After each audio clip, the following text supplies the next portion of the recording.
عايمة في بحر الشطة. 10 أكياس شطة على علبة كشري واحدة من سيد حنفي. ما انصحش أي حد يعمل اللي أنا بعمله ده. نقول بسم الله.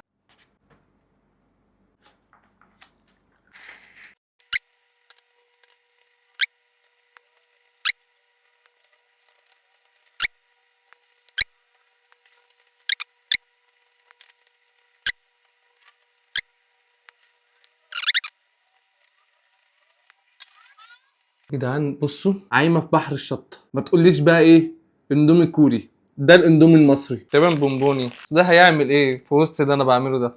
انا عايز جردل. يا رب كل واحد يعمل لايك تحقق له اللي بيتمناه، واللي ما يعملش لايك يعمل لايك عشان تحقق له اللي بيتمناه. اضرب يا ولي. يا نهار ابيض، ده بيتقلب بصعوبة. بسم الله.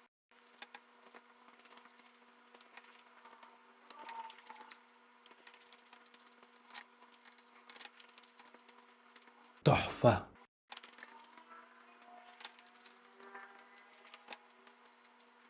عايز اقول لك ان ده اصعب من الاندومي الكوري.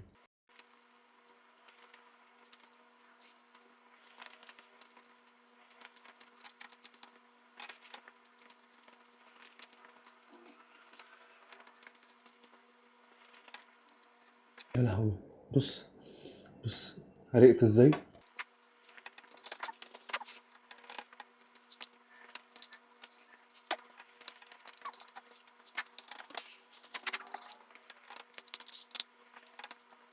يا لهوي، ده انا بشر حرق.